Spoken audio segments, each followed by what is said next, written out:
अस्सलामुअलैकुम। Chemistry educator series की पहली वीडियो के साथ हाजिर हूँ। लास्ट वीडियो में हमने केमिस्ट्री के सिलेबस को गो थ्रू किया और इस वीडियो के अंदर हम जर्नल केमिस्ट्री के जो पहला लेक्चर है बेसिक कॉन्सेप्ट्स का उसको देखेंगे। तो आइए चलते हैं लेक्चर की तरफ। सबसे पहले क्रोनोलॉजिकल डेवलपमेंट्स को देख लेते हैं कि केमिस्ट्री के अंदर एंशिएंट टाइम से अब तक कितनी डेवलपमेंट्स हो चुकी हैं और उनके अंदर जो सिग्निफिकेंट डेवलपमेंट्स हैं वो कौन सी हैं। सबसे पहली डेवलपमेंट जो केमिस्ट्री के अंदर हुई वो 1700 बीसी में हुई। ये किंग हैमोरैबी थे। ये मेसोपोटामियन सिविलाइजेशन उस वक्त की तीसरी बड़ी सिविलाइजेशन थी। उसके ये एक टेन्योर आया बेबीलोन एम्पायर का, वहां से ये किंग थे हैमोरैबी। इन्होंने अपने टेन्योर में बहुत अच्छी डेवलपमेंट्स की। उसी में एक डेवलपमेंट ये भी थी कि इन्होंने उस वक्त की जो नॉन मेटल्स थी उनको रिकॉर्ड किया और उनकी एक फहरिस्त तैयार की। उसके बाद जो अगली डेवलपमेंट हुई वो एक काफी अरसे के बाद 460 से 370 बीसी के दरमियान में हुई। ये एक फिलोसोफर थे डेमोक्रेटस। उन्होंने एक कॉन्सेप्ट दिया।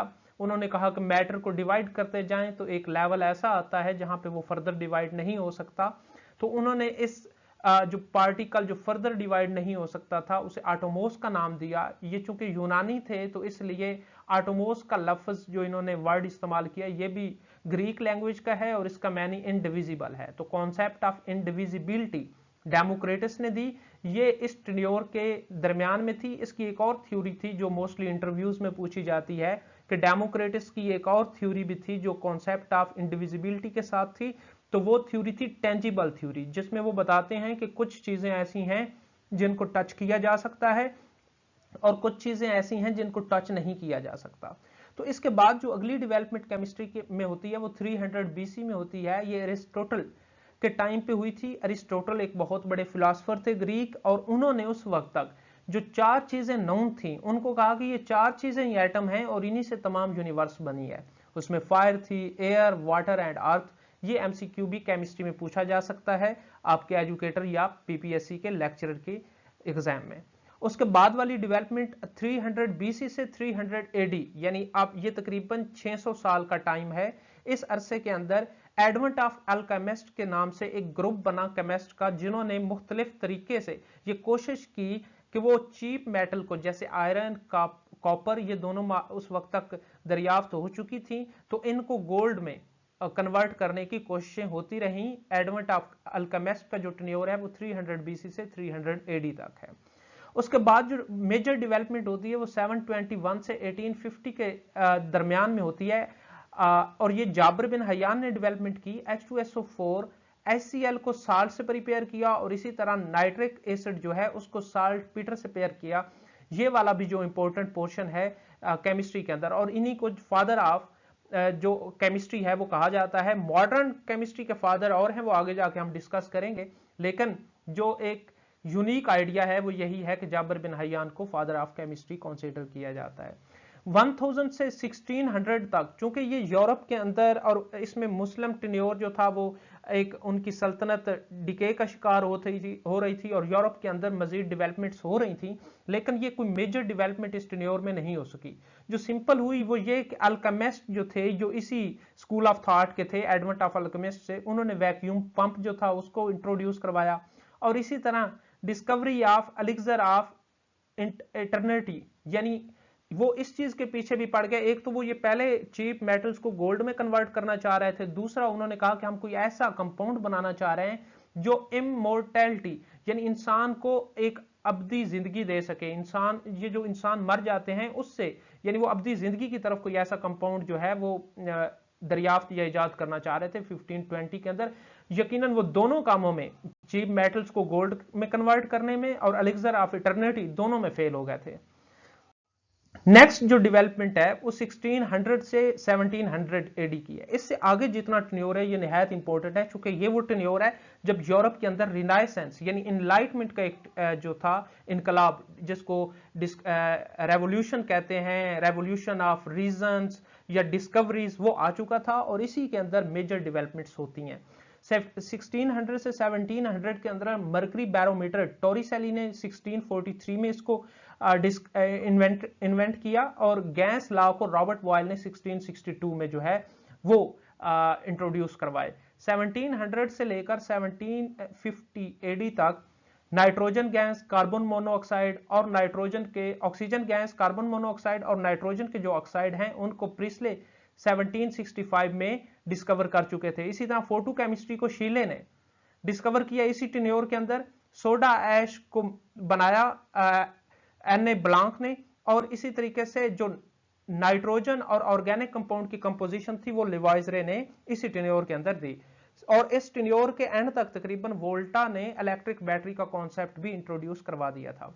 1750 से 1820 एडी की डेवलपमेंट्स में अगर देखें तो सबसे इंपॉर्टेंट स्टोचियोमेट्री है, जो बर्थलोट ने इंट्रोड्यूस करवाया ये कॉन्सेप्ट, और ये आगे चल के बहुत इसकी एप्लीकेशंस हुई। उसके बाद एटॉमिक थ्योरी है जॉन डाल्टन की, ये सबसे बड़ी डेवलपमेंट थी इस टेन्योर की 1808 की। एवोगैड्रो ने अपने लॉज भी पेश किए, और ये लॉज आपको मालूम है कि इसने कहा था कि अगर एक मोल किसी भी सब्सटेंस का होगा तो इक्वल वॉल्यूम को ऑक्युपाई करेगा, 22.414 dm cube is equal to 1 mole. तो ये वाला जो कॉन्सेप्ट है ये एवोगैड्रो ने दिया यहाँ पे। और इसके बाद हमारे पास इलेक्ट्रोकेमिस्ट्री का जो कॉन्सेप्ट था ये भी सर हेनरी डेवे ने इंट्रोड्यूस करवाया इसी टेन्योर के अंदर। आइसोमर्स और कैटलिस्ट जे बर्जीलियस ने दिया, लेकिन इनके आगे भी हमें देखने को मिलते हैं काफी काम, जिसमें ये हमारे पास जो नॉमेनक्लेचर है साइंटिफिक उसको भी इंट्रोड्यूस करवाते हैं जे बर्जीलियस।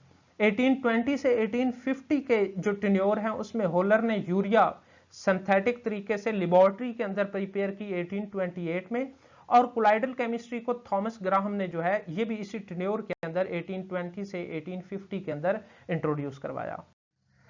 जो नेक्स्ट मेजर डेवलपमेंट्स हैं वो 1850 और 1870 के दरमियान में है। एरोमेटिक केमिस्ट्री कैकोले ने सबसे पहले जो है आर्थोपैरा, और इसने पहले तो एरोमेटिक कंपाउंड यानी बेंजीन को इंट्रोड्यूस करवाया, और फिर उसके बाद उसके स्ट्रक्चर को और फिर उसकी आर्थोमेटा पैरा जो डिस्ट्रीब्यूशन है उसको भी एक्सप्लेन किया।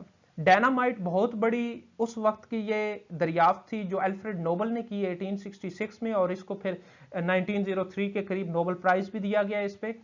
तो ये इसके चूंकि केमिस्ट्री के अंदर, फिजिक्स के अंदर और बायोलॉजी सब के अंदर इसके यूज थे, और इसकी एप्लीकेशंस बहुत हद तक हमें 19th सेंचुरी के स्टार्ट तक देखने को मिलती हैं।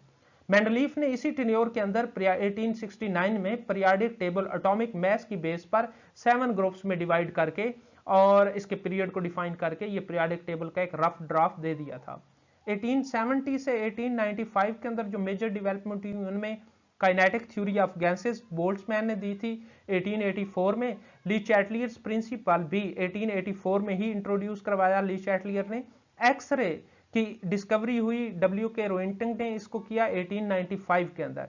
95 से 1900 ये चूंकि अभी ये वाला जो टेन्योर आ रहा है 1895 से अप टू 1950 ये वाला टेन्योर निहायत ही इंपॉर्टेंट है चूंकि तमाम मेजर डेवलपमेंट्स इसी टेन्योर के अंदर हुई है, इसीलिए मैंने इसको फिर थोड़ा डिवाइड किया है, किसी को 5 साल टेन्योर के अंदर, किसी को 10 और किसी को 15 साल में। तो 1895 से 1900 का जो टेन्योर है इसमें अगर आप देखें तो रेडियो एक्टिविटी इंट्रोड्यूस हुई, ये एमसीक्यू पास पेपर में आ चुका है जो मैंने डिस्कस किया हुआ है यूट्यूब चैनल पे, इस चैनल के ऊपर पड़ा हुआ भी है पेपर 2022 का, उसमें भी देखें तो रेडियो एक्टिविटी वाला एमसीक्यू आया हुआ है। बैक्यूरल ने इसको 1896 के अंदर इंट्रोड्यूस करवाया। स्टीरियो केमिस्ट्री को एमिल फिशर ने, एमिल फिशर आप उसके वो फिशर प्रोजेक्शन वाला भी देखते हैं, वो स्टीरियो केमिस्ट्री के बानी भी, फादर भी कहलवाते हैं, लिहाजा इन्होंने इंट्रोड्यूस करवाई। डिस्कवरी ऑफ इलेक्ट्रॉन भी 1896 के अंदर जे थॉमसन ने की, और फिर इसके साथ पोलोनियम और रोडियम जो है मैरी क्यूरी ने 1898 में इनकी रेडियो एक्टिविटी के फिनोमेनास को भी डिस्कस कर दिया था। 1900 से 1950 एडी की जो मेजर डेवलपमेंट है उसमें अर्नेस्ट रदरफोर्ड ने प्रोटॉन और न्यूक्लियस एटम का जो है वो इंट्रोड्यूस करवाया 1909 में।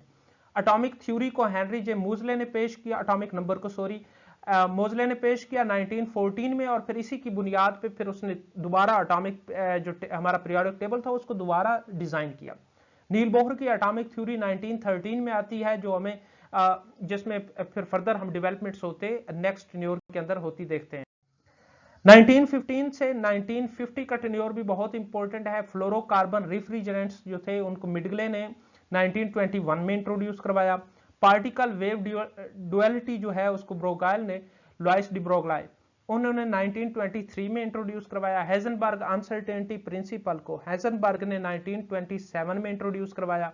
न्यूट्रॉन को चैडविक ने 1932 में, और न्यूक्लियर फियर रिएक्शन जो थे एनरिको फेर्मी ने 1939 यहाँ पे 1939 होगा और 42 तक इसी टेन्योर के अंदर न्यूक्लियर फियर रिएक्शन पर काम इसने किया। वेव मैकेनिक्स को शैरोडिंगर ने 1930 में और पॉजिट्रॉन को कार्ल एंडरसन ने 1933 में जो है वो इंट्रोड्यूस करवाया। ये वो मेजर डेवलपमेंट्स थी जो केमिस्ट्री के अंदर एक 1950 तक के टेन्योर के अंदर होती रही हैं। हम किसी और वीडियो के अंदर 1950 से लेकर 2022 तक जितनी डेवलपमेंट्स हुई हैं उनको भी देखेंगे, लेकिन ये वो इंपॉर्टेंट डेवलपमेंट्स हैं जिनके रिलेटेड एमसीक्यू में क्वेश्चन आ सकते हैं। यहाँ ये याद रखिएगा, यहाँ पे अभी प्रॉपर डिवीजन नहीं हुई थी केमिस्ट्री की फिजिक्स के साथ, लिहाजा कुछ ऐसी डेवलपमेंट हैं जो फिजिस्ट हैं ज्यादातर उन लोगों ने करवाई हैं और वो केमिस्ट्री में भी शामिल हैं और फिजिक्स में भी शामिल है। तो जब हम नेक्स्ट पोर्शन में चलते हैं नोबेल प्राइज में, तो हम देखते हैं कि मोस्टली जो ऐसे साइंटिस्ट हमें नजर आते हैं, जैसे हमारे पास शैरोडिंगर है, जैसे हेजनबर्ग है, जैसे लॉइस डी ब्रोगली है, ये वो ऐसे लोग हैं जिनको हम देख रहे होते हैं कि इनको नोबेल प्राइज मिले हुए हैं, लेकिन वो इनको केमिस्ट्री के अंदर नहीं मिले हुए, इनको फिजिक्स में मिले हुए हैं। और कुछ ऐसे साइंटिस्ट हैं जिनका काम हमें केमिस्ट्री में देखने को मिलता है, लेकिन वो ओरिजिनली बायोलॉजिस्ट होते हैं और उनको नोबेल प्राइज वहां पे मिले हुए हैं। जो total laureates Nobel prize laureates से केमिस्ट्री के वो 188 हैं। एक ऐसे हैं जिनको डबल नोबेल प्राइज मिला है, ये फ्रेडरिक सेंगर हैं, इनको डबल मिला है 1958 में भी और 80 में भी। ये भी एमसीक्यू इंपॉर्टेंट है, पेपर में पूछा जा सकता है। टोटल फिर अगर हम 188 में से एक को डबल मिला है तो बाकी रह जाएंगे 187। और कितनी मर्तबा नोबेल प्राइज मिल चुका है, तो 133 टाइम्स नोबेल प्राइज मिल चुका है। क्योंकि हमें पता है कि एक बाजुकात ऐसा होता है कि एक नोबेल प्राइज डिस्ट्रीब्यूट होता है 3-4 बंदों के अंदर, 3-4 साइंटिस्ट में। तो 1901 से 2021 तक ये नोबेल प्राइज जो है ये डिस्ट्रीब्यूट हुए हैं। अब थोड़े देख लेते हैं इंपॉर्टेंट नोबेल प्राइज विनर कौन से हैं, जो हमारे मोस्टली हम जिनको किसी न किसी हद तक जानते हैं, हम थ्योरी के अंदर इन साइंटिस्ट को पढ़ते हैं। 2021 का जानना जरूरी है क्योंकि 2022 का अभी तक नोबेल प्राइज अनाउंस नहीं हुआ। 2021 में बेंजामिन लिस्ट और डेविड मैकमिलन हैं, उनको मिला था 2021 में। वॉन्ट हॉफ को पहला केमिस्ट्री के अंदर नोबेल प्राइज मिला है 1901 में, ये भी याद रखिएगा, इंपॉर्टेंट एमसीक्यू है। रदरफोर्ड को 1908 में नोबेल प्राइज मिला है। मैरी क्यूरी को 1911 में। एरवन लैंगमॉयर को ये सरफेस केमिस्ट्री में काम करने की वजह से 1932 में मिला था। मैरी क्यूरी को यूरेनियम पे जब उन्होंने रेडियो एक्टिविटी पे काम किया था उसकी वजह से मिला था। रदरफोर्ड को उसके अपने एक्सपेरिमेंट की मिला है। वॉन्ट हॉफ के सोल्यूशन पे काम है, उनकी वजह से मिला हुआ है इसको। और पॉलिंग का जो है वो 1954 में इसको मिला है। और हमें मालूम है पॉलिंग का ज्यादातर काम स्ट्रक्चर, ऑर्गेनिक कंपाउंड के स्ट्रक्चर और इनऑर्गेनिक कंपाउंड के स्ट्रक्चर पे काम है। तो ये वो नोबेल प्राइज है केमिस्ट्री के अंदर मुख्तलिफ साइंटिस्ट को मिले हैं।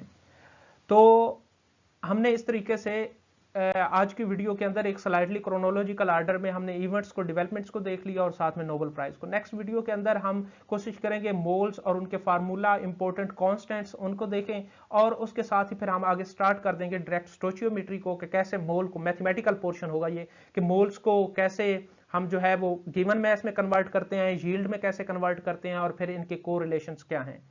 तो अटैच रहें चैनल के साथ, बेल आइकन को जरूर प्रेस करें ताकि आने वाली वीडियो से आप बाखबर रहें। Thank you so much. Allah Hafiz.